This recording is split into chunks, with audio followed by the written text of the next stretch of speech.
Welcome to Rap in Order, the interrogation of a hip-hop album, where we take some of the culture's most beloved hip-hop albums, put them on the stand, see if they stood the test of time. Now let's see who we got on the stand today.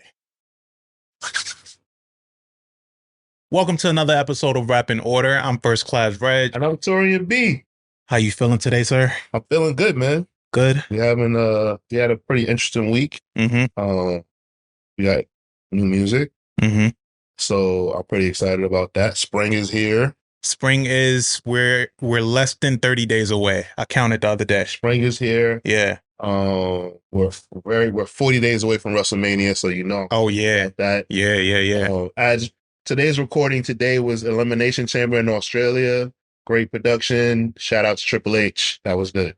How you feeling about the whole Rock and Cody thing right now? At first it was confusing, but I mean in wrestling, like, you know, you have to like just pivot. See you have to pivot things. So I think that they were trying to find the footing, and obviously The Rock is like the biggest star that they can get. Well, he's the biggest star like that can actively still wrestle. Stone Cold Steve Austin can't wrestle. Hulk Hogan damn sure can't wrestle. Yeah. And like, you know, they want to compete with events like the Super Bowl and NBA Finals and the MLB World Series and the Stanley Cup.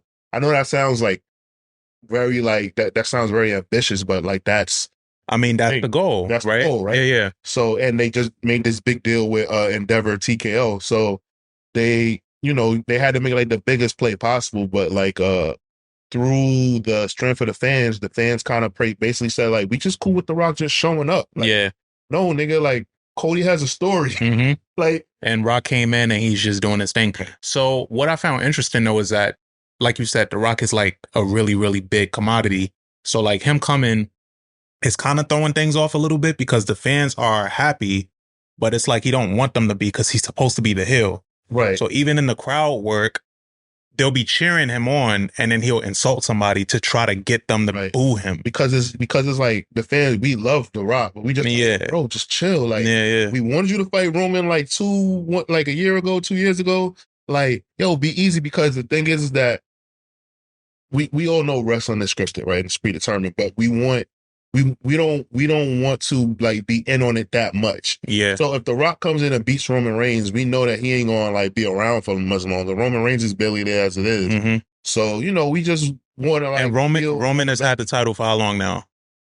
It's been. It'll be 4 years. Yeah. Like, almost. I like soon. So yeah, it's one of those things where it's just like, yo, like, just let these two dudes finish this shit, Rock, and you can come and do your match, and we know you're gonna leave and go and do all the 20 million. Yeah, and he's gonna leave with the belt. Yeah, so niggas know that he's not just gonna show up to lose. Yeah, so it's like it's just little integral things that the fans want. But The Rock, I think that The Rock turning heel, that's a bad guy for those who are in the know. Mm-hmm.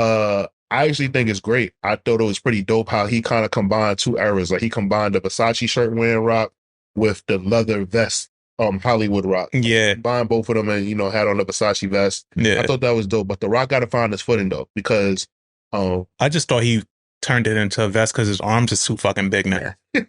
That was my first thought. That's a possibility too. But the one problem, and I think a lot of fans' problem is that like The Rock, you know, he's known for like his mic skills. But like now, like he's very rusty and it's like apparent. But like you would think he would just be able to turn it on like that. Yeah. But like even like when he's going through like his stuff, it's just like, damn, that was kind of corny. Yeah. And it's like throwing people off. And it's funny because seeing like casual fans be like, oh shit, The Rock is on. And like they're watching because they love The Rock. They're like, I'll watch anything with The Rock. And like seeing him kind of like shake the cobwebs off. Yeah, sometimes it's kind of like painful, but like I guess him being a full on heel is helpful because he can just throw out insults and he can stay random funny. Yeah, like the shut up before I slap the herpes off your lip. That shit was funny. Yeah, exactly. Yeah. Or like, you know, saying that in Utah everybody are inbreeders. Yeah. You know, like things like that. So that makes So that's what's going on with that. I'm going to Philly for WrestleMania 40. Me and my girl Sarah, like we had, like that whole weekend is like set.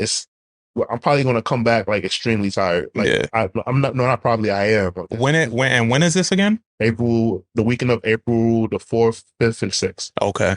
Okay. So that's that, right? Yeah. But let's talk about music right now. Mm-hmm. J. Cole gave us a teaser, and he let us know that the fall off is coming. Mm-hmm. In the snippet, he's rapping, and he said that he alluded to the fact that this project would be like if Jay-Z dropped Reasonable Doubt Last. That was a good line. That was a good line. Right? Raises the stakes. It raises the stakes, but it puts him that, I mean, I'm not mad at it. It just sets the expectations like that's where you want it though. That's where you want it. Yeah. Especially if it's your last album. Yeah. Like he says it is. And I believe him. I believe that it's his last album. I don't. But when you said like Ric Flair, bro. That's true. But I think with Cole is such a recluse in a sense that like I just believe him when he says like, yeah, nah, this is my last shit. I don't. And we probably not gonna see him no more. Rappers and wrestlers are very much alike. Wrestlers be saying they retire, and next thing you know, they come out and they do something. They come, take some kind of bump. Because it's like, even as recluse as he is, I was surprised that he's on tour with Drake, like the biggest fucking rap star that we have. That was all about it. It's by design. Yeah, and his perfect segue into him and his album coming out. Yeah, so I get it. I have thoughts. I've come to the realization that, and some people might say this is black, but I come to the realization that Drake and Kendrick kind of like have like plateaued. And not because like they can't get better, but out of boredom. They've reached heights and got recognition to the point where like they just like now like they're bored with rap. Mm-hmm. So when you listen to the album, it's like obviously like they rap, but like they don't give us. They're like artistically they want to be challenged. They want to do something different, right? Mm-hmm. What is crazy is that J. Cole is still hungry, and because like the way he came into the rap game, like, you know, he was kind of like always like overlooked, even though like his fan base is extremely loyal to him. But J. Cole has only gotten better and hungrier as a rapper, and it's worked in his favor. Yeah, because now arguably of the three, you can argue that he's the best of the three. Yeah, and I remember even a few months ago, I was we had that topic. And I think it was with Quincy. Shout out to Quincy. And we were naming the best rapper of the three between Drake, Kendrick, and Cole, which is like the three-headed monster, right? Mm-hmm. And I was saying at that time frame that it was Kendrick because of the capability and not because of the output. But can't really, it kind of cancels each other out. You can't really rank the credibility with the output when there's no output. And I think Cole has stayed like Cole, thanks to these, and I was just bringing that up to walk back my original point. I think Cole is the better rapper right now. And I think he's found the fun in it because he's having fun chewing these young niggas up. That's the fun part. He basically hasn't put himself in the era where he's above it. Yeah. Yeah. He's not above an ass whoop, giving out an ass whoop. Mm-hmm. So it just made me like think like, damn, like, wow, like you know, everybody used to make the jokes, yo, J. Cole put you to sleep, he's NyQuil, this and that. He only raps about losing his virginity. Everybody made the jokes, even Metro. Yeah, even Metro. And like and now everybody's like, yo, man, Cole is cold. Like, yeah, it's kind of like it's like how do I say it? It's like Kendrick and Drake kind of like went to the league straight out of high school, where J. Cole went to college and was like a star player in college. And came into the league, paid his dues, and now he's becoming a man. Like everybody has like a different journey. It's just like in football, you have Rob Gronkowski who came into the NFL at 21, right? Mm-hmm. Had a great career with the Patriots, right? Recognized as one of the best tight ends of all time. Then you have Travis Kelce, who had like sort of like redshirt a couple seasons, and then he got drafted when he was 24. But they're the same age. So Travis Kelce is still playing now, right? And is only going to get better, and he's on his third Super Bowl. Mm-hmm. And what I'm just saying is just that like you guys can like take like different routes to get there. Some people like get it earlier, and some people get it later. Yeah. So I think with J. Cole right now, like he's getting it later. And I also think, and I could be wrong, but I think that Drake and Kendrick, they're both his friends. Mm-hmm. I think that they're okay with him having his moment. I think they're okay with that. Yeah, because they're in different places. Yeah, they're in different places. They're bored with Cole. Like Cole is like gaining, but I also think that of them, like I think Kendrick has like grown. I think like he because of him traveling outside of Compton. Yeah, certain things just don't matter to him that used to matter.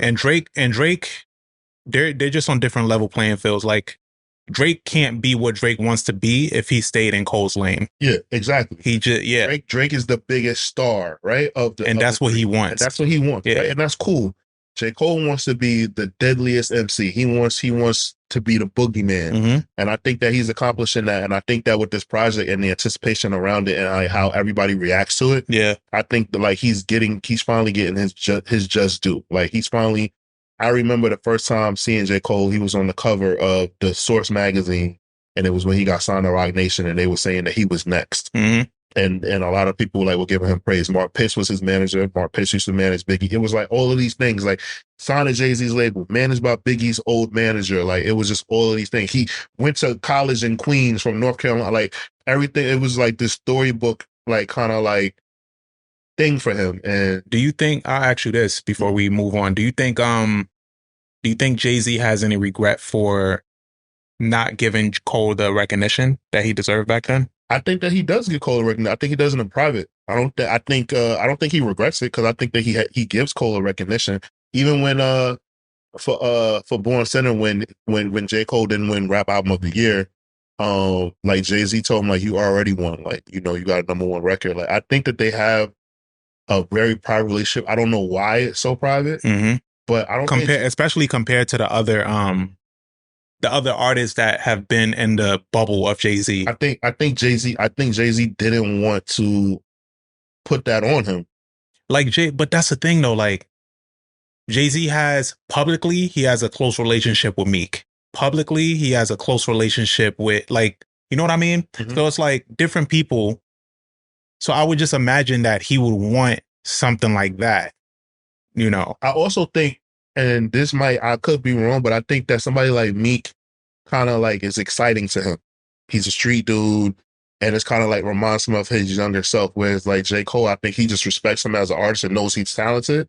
And Jay is probably just like, when the time is right. And maybe this project is the time for them to like, what I'm saying, finally. Maybe he'll be on it, right? That'll be cool.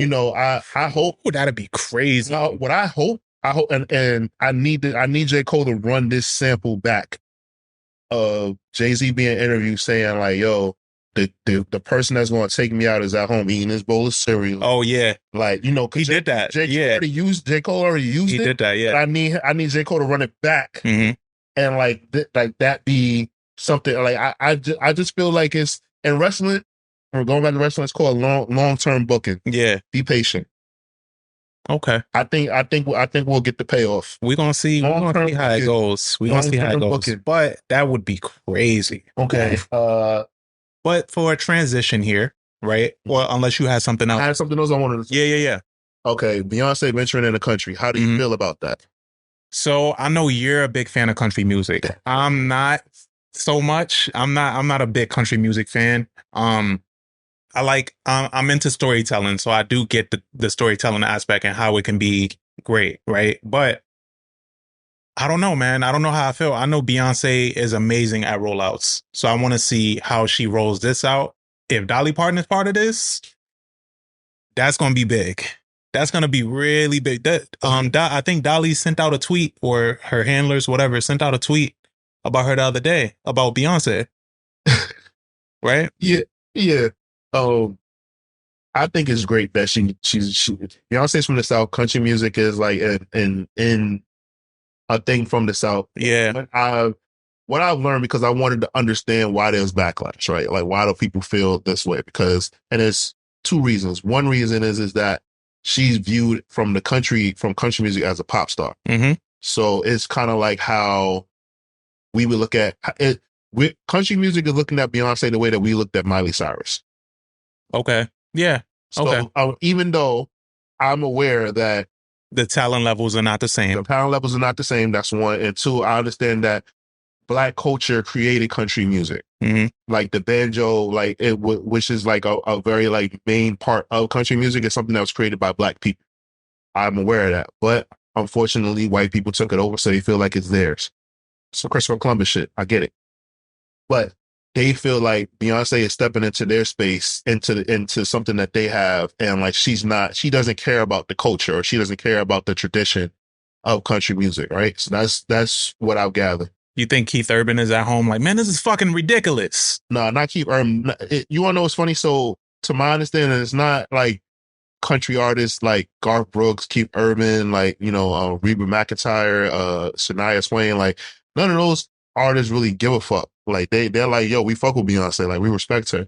Apparently, the country music community is upset, one, because she performed with the Dixie Chicks, and the Dixie Chicks kind of said that everybody in country music is racist, and they didn't fuck with George Bush, right? And like they were like really mad about that because George Bush is like Jesus to Republicans and a lot of people in the South, he's from Texas, all of that stuff. Good old boy.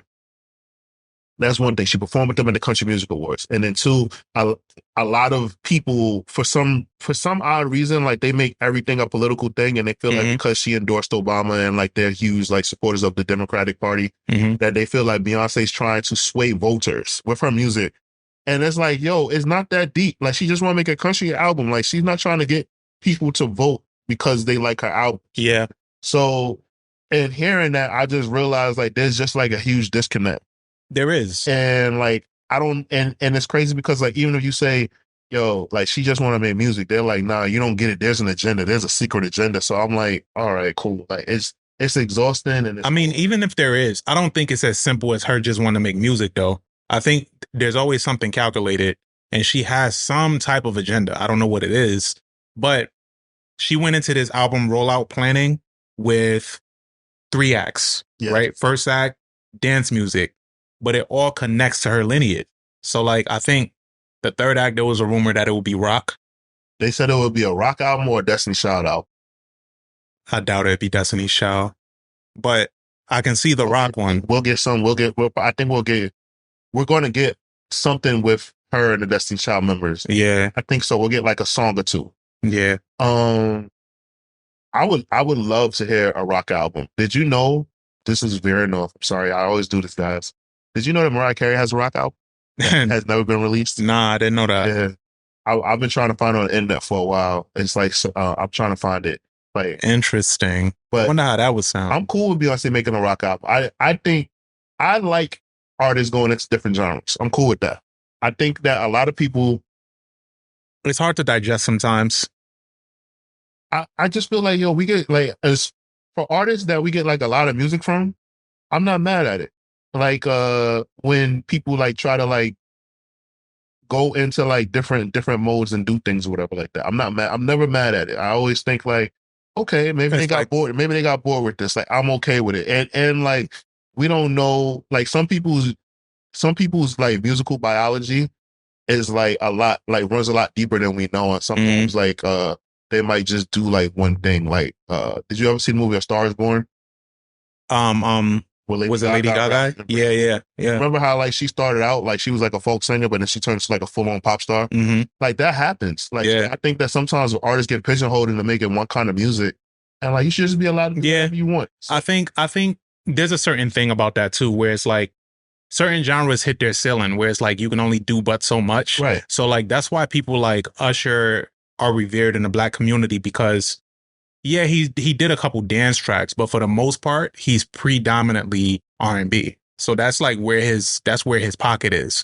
I think with Beyonce, people tried to pigeonhole her and they wanted more R&B, myself included. I love Beyonce in the R&B field, but she's an artist. She's gonna try other shit.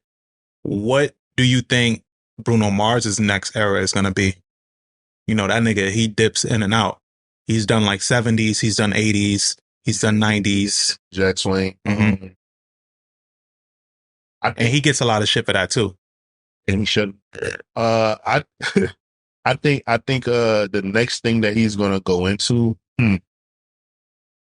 I guess like, I think he's gonna go back to doing like the whole like rockabilly shit. Oh yeah? Yes. Like him going, I think he's gonna go back to like 1960s, like kind of like music and shit like that. I think he's gonna go back to his roots, his beginnings. Yeah, that's typically what they do. Yeah, Back to the roots. I see that, but like I said, I'm okay with artists doing something like different or like that's not what how they were introduced to us, whatever like that. As long as it's good. Like even as much shit as I gave Justin Timberlake, even though like the only song that I do like on the project is with Chris Stapleton, the fucking man, right? But I do think that like, you know, if you want to try something different, you should do it. Like you're an artist, like, you know, you're doing a lot. I just think that you just got to make sure it's good. And some artists, I think that they don't have like the proper guidance and everything like that. I hope that like Beyonce, if she's like doing this whole country music thing, that like she works with who she wants to. Cause I'm pretty sure she just sees people getting recognition and she's like, yo, this is bullshit. Yeah. Like, you know, Mary J. Blige tried it, but like it kind of like went under the radar. But like what she tried? The London session. She didn't try country. Oh, yeah. She was just all of Adele's producers. Yeah, she was living in London at the time. And she worked with all of Adele's producers. Remember, I did an album review on that. Yeah, yeah. Bro, and it was funny because apparently like it got leaked, like the entire album. Nobody even talked about it. And that's how I heard it early. And then I realized like, oh shit, this album's not even out yet. Yeah. Right? It was like a whole clusterfuck. But long story short, she stepped into, it wasn't even her stepping into another genre because basically like artists from London pretty much make soul music. Her, Sam Smith, Ed Sheeran, like, but it was considered her stepping into another genre. She worked with these producers and it did nothing. Yeah. And it's like, I'm like, yo, where's the disconnect? But she was smart to call it the London sessions because it detaches it from everything else. Right, it does. But I'll be honest with you, I fucking love the London sessions. Yes. I might have to revisit that. Yeah, bro. Like it's just something that I just think about. Like artists sometimes aren't even given the ability to like just do something and just try shit. No, look, fuck that. Black artists are not allowed to do that. And I think I'm going to keep this short because I'm not going to keep going on and on. But this is why Kanye West like goes so hard to like not be pigeonholed. Yeah. I'll leave it at that. Yeah. I don't want to make it long, but there's a reason why he goes so hard to like not continuously give us the rap album that we all want. Say we want the old Kanye. Yeah, he just tries different shit. I get it. Yeah. But, yeah. We can get, so you want to get into the album or you Yeah, let's get into the album. Okay. So speaking of artists that kind of that venture into different pockets to try different things, this MC that we're getting into today,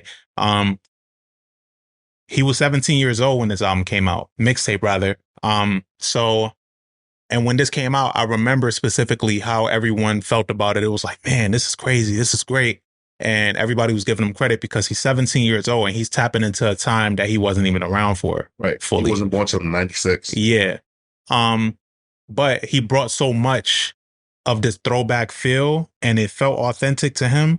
And we're talking about Joey Badass. Joey Badass and his debut mixtape, 1999. It was released June 12th, 2012. 1999 is a debut mixtape. Features production from Chuck Strangers, Lewis Parker, Lord Finesse, MF Doom, Jay Dilla, and much more. Played an integral part in Joey's rise as an MC. It was one of the most praised releases of the 2010s. Though he's consistently released quality project, this one still has yet to be overshadowed by a lot of his listeners still champion this and, you know, give him recognition for how far he's came as a rapper now and as an actor now. Do you remember when this album came out and were you one of the first to champion it or how'd you discover this one? When it first came out, I kept hearing about Pro Era and the Beast Coast. And like, I was like, all right, let me check it out. I love boom bap rap. So, you know, I just checked it out and I was like blown away, like at how he was able to, cause you know, a lot of people try to like bring the nostalgia back or like revisit shit and it doesn't sound good, but it sounded fresh, even though like, you know, it was pretty much like the sounds that like I grew up like really enjoying and like my introduction to hip hop.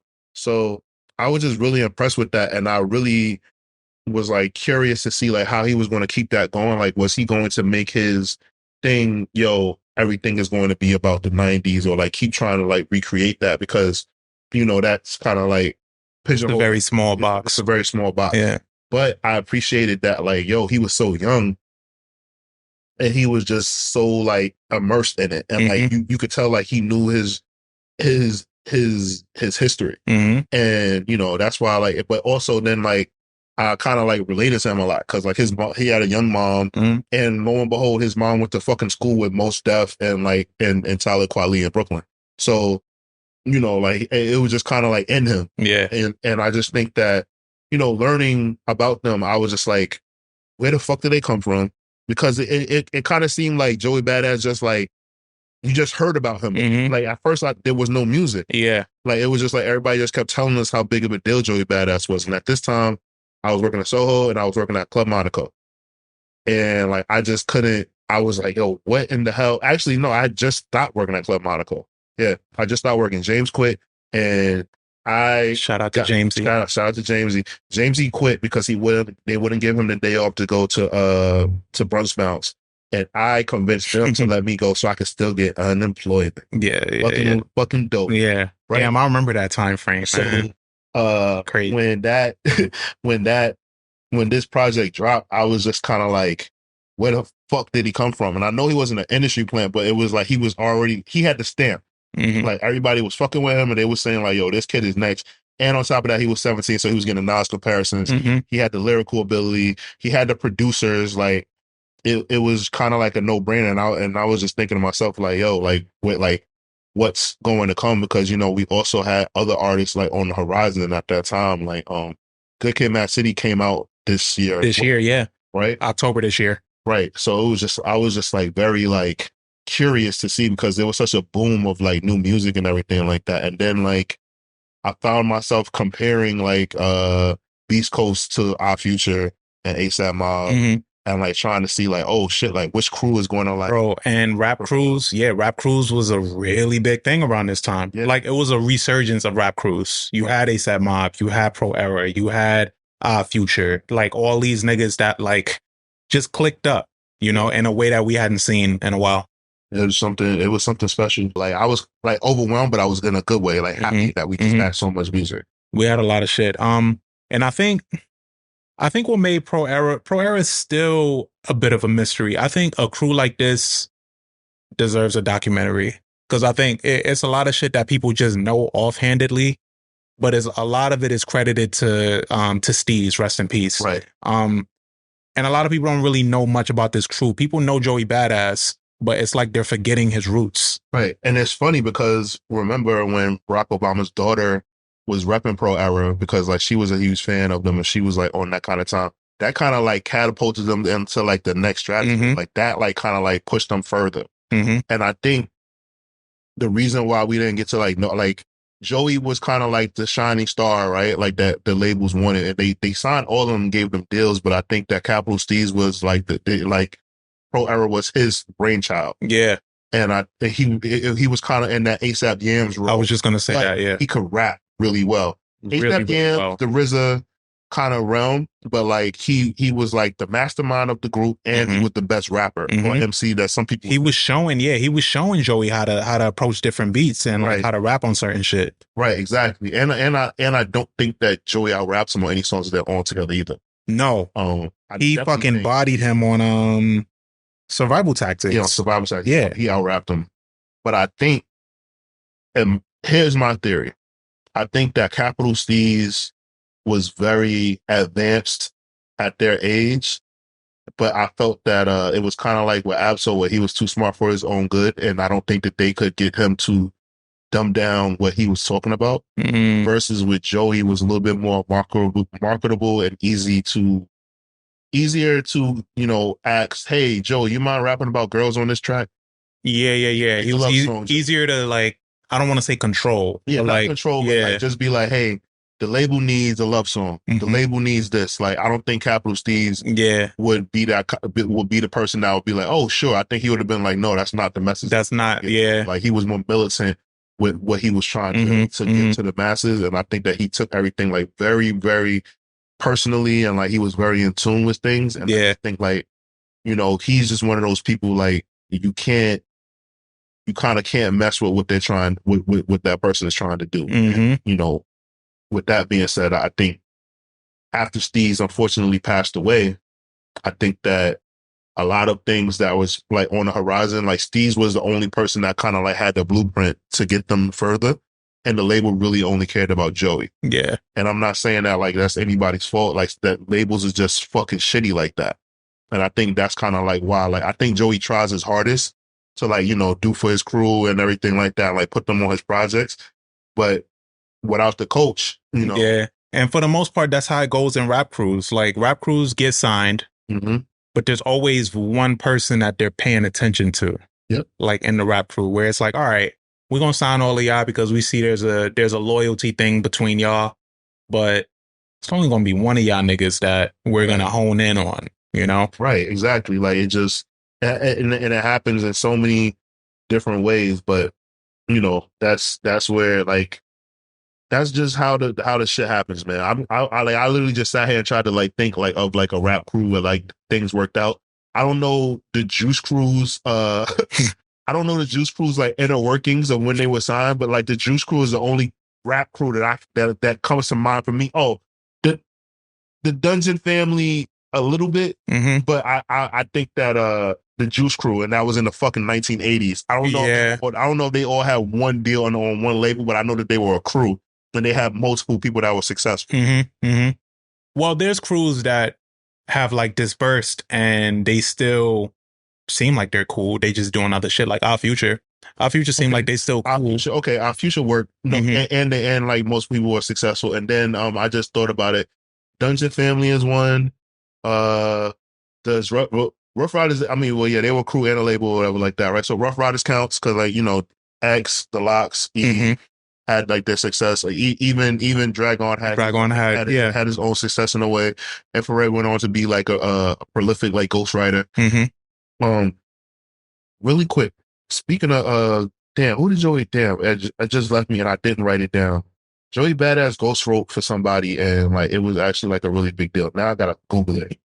While I Google it, Rez, tell us more about the album. Yeah, so like I said, this album came out and I think I was watching an interview actually recently with him and Rob Markman, and he was taught.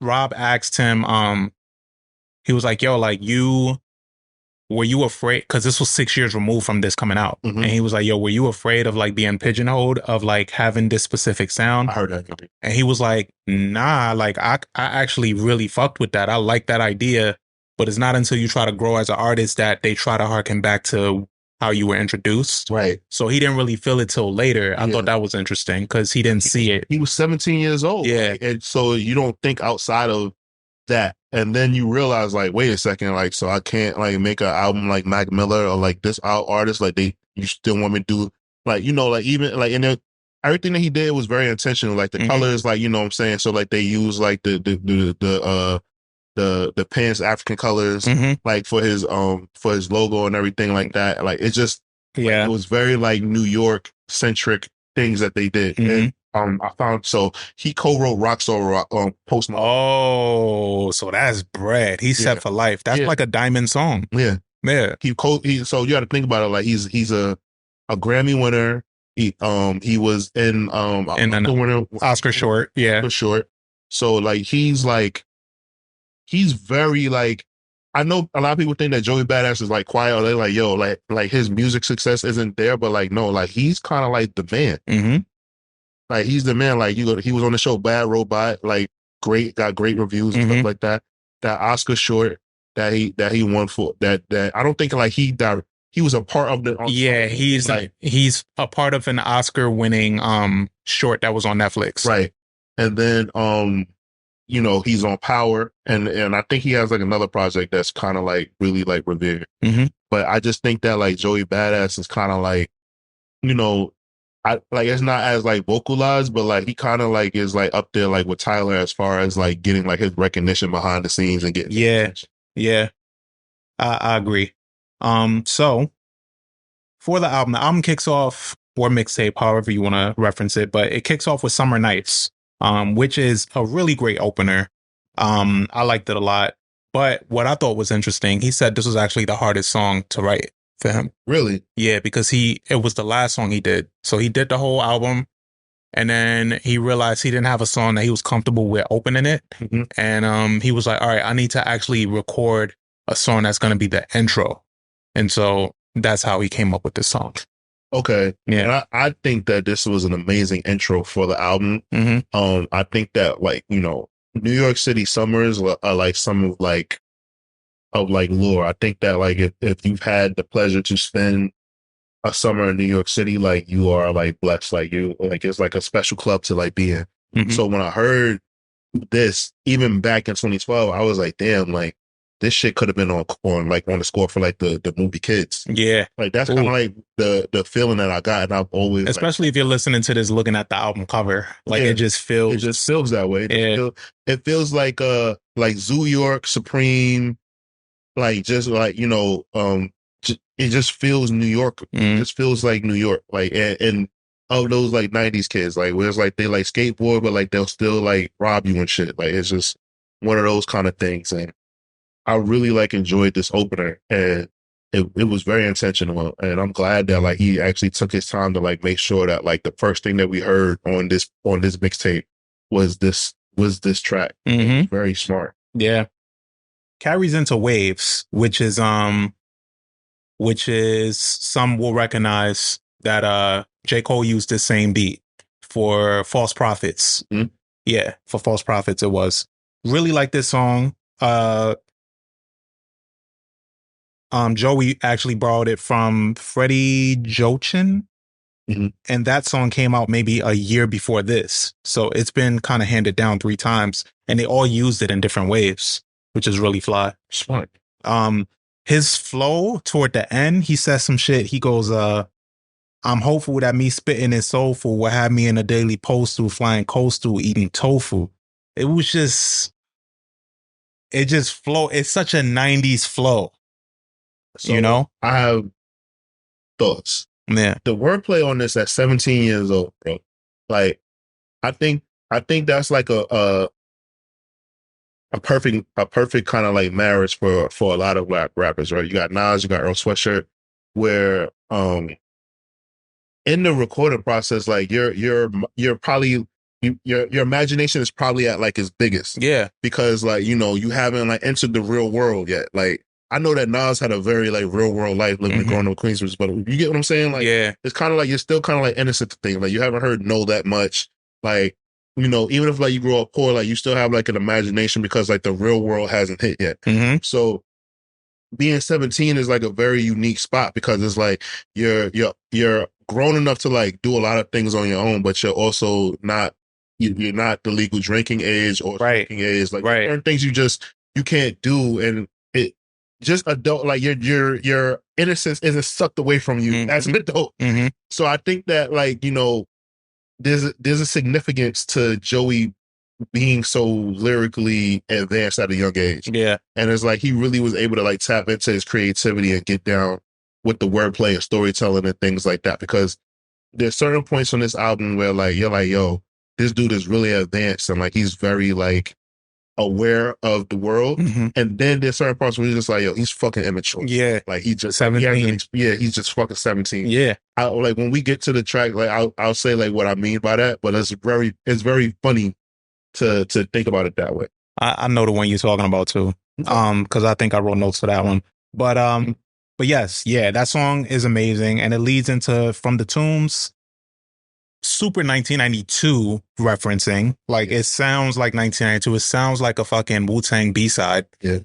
Like Method Man would have bodied this. Again, I got if the way I describe it is if RZA produced a track for a Tribe Called Quest.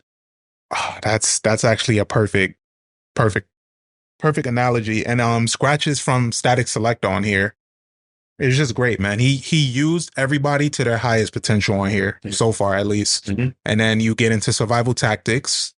First track with Steez, not the last. Rest in peace to Steez. Steez actually, I was reading in an interview. He's the one that found his beat. Found his beat, gave it to Joey. Joey bodied it. He told him how he should approach it. And then Steez actually recorded his verse in one take. Yeah. Yeah. Man, like, and you know, Joey, there's another interview where Joey said that he always was a leader until he met Steez. And he said that he was comfortable being led by Capital Steez because he was such a good leader. Yeah. And I think that says a lot about, because it's like, if you watch Joey Badass, you can tell he's very headstrong, very sure of himself, very confident man. And for him to like see so much in Capital Steez and say like, yo, this dude right here is somebody that I could follow and he can lead me to the promised land, which he did. And you got to think about it. Like all of this shit, like kind of like happened for them like fairly quickly. You know, I think they met when they was like 15. Yeah, high time they was 17. Yeah, fucking rappers like. Yeah, they had a dope setup for sure. Oh, and this is actually an old Doom beat, that they use. Yo, bro, that's another thing. Like sometimes, like I wonder, like, yo, if I was a nice enough rapper, I could get a fucking MF Doom beat. Yeah, on mixtape, right? This one isn't it's from an old Doom song called Monkey Suit.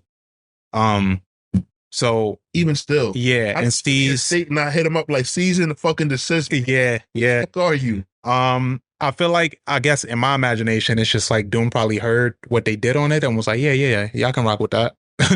Like, yeah, I killed that. And then, yeah, man, it's crazy. And Steez is the one that put Joey on to Doom.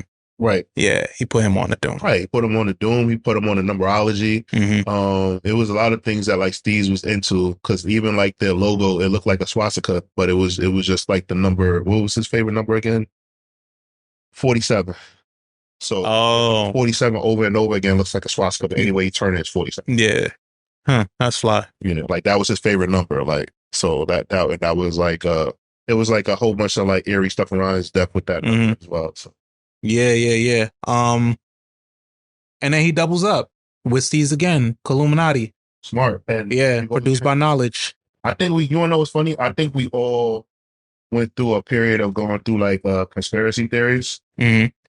Because like I heard it and like I saw the name and I was just like, oh man, I remember when I like was like learning about the Illuminati and all of that stuff and just trying to find out find out like if there's really like secret societies or stuff like that, like of the world and everything like that. So when I saw the name, I was just like, interesting. Okay. I just wanted to Google and make sure I got number 47 right. Oh yeah. Steez was infatuated with the number 47 and what it meant spiritually. Believed that 47 was the perfect expression of balance in the world, representing the tension between the heart and the brain. 4th and 7th chakra, respectively. Yeah, he was into chakras. Yeah, that stuff. Yeah. So, yeah, he was very deep into that. And like Joey Badass has it like tattooed on him big as hell. Oh, the number 47? Yeah, I think it's like on his ribs. Like because it was his first tattoo he ever got. So I think he got like tattooed like on his ribs or some shit like that. Wow. But yeah, like that, like numerology was like a big thing. And like, mind you, like you see how everybody reacts to like Kanye doing shit like that. Their logo looked like a fucking swastika. Yeah. But they said it got people to ask like, yo, is that? And like, it was number 47. Like and he could put them on. Yeah. Like that's how. Interesting. But yeah, the Steez and Joey go back and forth on this Illuminati track and it's amazing. The competitive energy is dope. I think Steez even kicks off one of his verses saying something like, yo, you lucky I didn't go first type shit.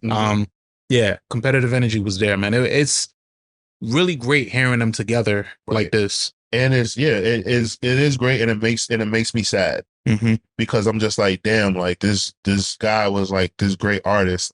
And I really got like the vibes that like Capital Steez reminds me of an East Coast version of Absol. And I really, really got that from him. And I'm just like, damn, man, like if he could have just, I wish he was still here with us, because like if he could have just like spoke to the right person, something like that, and like got a little bit further, man. Cause he was a very talented. He was, man. Like he was very, like he was just like far beyond his years, man. Like just very far beyond his years. But also, as Joey has said in interviews, like they did like a lot of drugs early on that they had access to because they were kids. And it's really funny because my stepbrother, little Gavin, like he told me that like, yeah, like there was like a lot of experimenting. And I was like, yo, when I was in high school, like I didn't even think about none of this shit. But it's like, I think that as generations came behind this. Yeah, you're exposed to things a lot faster. Yeah, so it was just certain things that like they would like that kids just were like, fuck it, I'm gonna try it or I'm gonna do it. And it's just like me, like when I was in high school, all I wanted to do was play basketball. Like I was be, bro. I just like when I hear like these kids talking about all the drugs that they've done by a certain age and shit like that, I'm just always like, damn. Yeah. Elsewhere on here, let's see. Okay. I don't want to skip over Penny Royal. Penny Royal it's a joint about heartbreak. It's another doom instrumental that he used. Right. Yeah. Penny Royal is one of the songs where I was just like, all right, he don't know shit about shit. 17 years old, he's talking about like heartbreak and stuff like that. And I appreciated like the attempt, and he did a really good job as far as a 17-year-old could do. Yeah. It sounded like his flow was a little reminiscent of Eminem on here. Yeah. Like it sounded like some like old like Slim Shady type shit. Trying. Yeah. I just like I said, I just felt like that was a lot of the low points, like when he like talking about like women on this project, because I was just like, he ain't experienced life yet, and I know like the amount of a 17-year-old boy talking about women is just like, it's just something I'm not interested in hearing. Yeah. You don't know shit about shit. Yeah. Like you ain't even been there yet. Yeah. So it's just like I just like turned me off. What you think about Funky Hoes? Because that follows it. Because it's like, you follow a song talking about heartbreak and all of this, and you being vulnerable, and then you transition to Funky Hoes, and it's like, yo, yeah, fuck it. That's like a way to transition from heartache, right? Yeah, I mean, like I said, a 17-year-old making a track about what they like. Yeah, I'm like, and this is like me being older. Like when I heard it in 2012, I didn't even think none of this stuff. But listening to it now, 37-year-old, I'm like, yeah, man, I cringe. Yeah, we're way past this now. Yeah. And then you got Daily Routine, which is like one of my highlights on here. I really like. I watched the interview that he did, and he said that this was the first song that he did that he didn't write anything down for. That's like the folklore that a lot of rappers do. It's just like, yeah, I didn't write anything. Like I just kind of thought about this song. But needless to say, the flow is effortless. The scheme is great. The chorus is amazing. It's a good song. Daily Routine is a strong song. I couldn't. All right. So Daily Routine is a song that like, if I listen to this project, like I skip over it because it's such like I don't know. Like, I just don't like, I listen to it to remind myself of how good he is, but I don't listen to it like for enjoyment. Interesting. Okay. Listen to it with a skill. Yeah. All right. Elsewhere you got Snakes, which is an old Dilla beat. Introspective look on like overcoming the temptations and like remaining focused and staying on the right path, and Joey's big on that. Yeah. Like he's huge on like that, and like even like how he deals with women. And I think like that's like adds to another level of like why women love him so much. Yeah. All the discipline that he shows and restraint that he shows with women and stuff like that. He practices what's that shit called again? Where the nigga don't nut. Yeah. That's what that is. Like you fucking and you like, oh yeah, semen retention. Yeah. I think that is what it's called. You fucking and you like, when you about to get there, you like, all right, yeah, we done type shit, which is crazy. Yeah, he's basically doing. You remember the episode of Seinfeld where George didn't come and he got smarter? Yeah. and Joey's doing, bruh, and it's like a control thing over women. that's you got that, Blair. I can't. You got that. Yo, man, and it's so funny. I'm not there. As kids, like, people will always like make jokes like, yo, dude is backed up, he's mad strong. Yeah. So right? Like, yo, Joey probably didn't hear them jokes. Like, bro. And yo, have you seen his girl? Yeah, follow. Oh my God. How could you not? All right. I mean, well, yeah. Hey, man. Hey. Oh, so yeah, Snakes follows up. Well, Don't Front follow Snakes. And you can't make an ode to the 90s without doing a song like this. Yeah. I can hear Wale on this. Absolutely. Yeah. I really enjoyed Dope Front like a lot. Mm-hmm. Like Don't Front is like a song that I might just play just cause, just to zone out. Yeah. But then elsewhere, Righteous Mind is a great cleansing palette. You got like the balance of like good and evil on it. Um, you got some other like classic instrumentals that he borrows from here. He borrows from Dilla on here a few times. And Where It's At is another one. Third eye shit, Suspect, so that closes it out. And funny enough, I was thinking when I was listening back, I'm like, yo, this never comes up in crew songs. When we talk about crew songs, this doesn't come up. I don't know why. Good. I think it doesn't come up because like Pro Era they didn't really progress to like go anywhere. Yeah, there's no distinction in Pro Era. Because well, you got Pro Era and then you got the Beast Coast, right? Mm-hmm. And like it's crazy because like Flatbush Zombies is a part of that group and that collective. And it's just like a thing where it's like they kind of just all went their separate ways. And, basically the glue was Steve's. And he wasn't around long enough. Because you think about it, like with ASAP Mob, since Yams has passed away, they're kind of separated as well. I just think that like at certain points, like there are certain people that's like the glue that kind of keeps everybody together. And when that person is removed, then everybody kind of just has like no reason to like stick together. Yeah, they would have glue.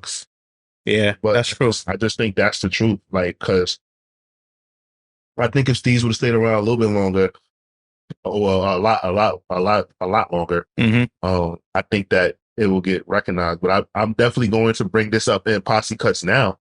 Yeah, just because it's like fresh in my memory. I'm just going to keep it there. Story is based on Suspects from Nas. Right. It was written, which I thought was pretty cool.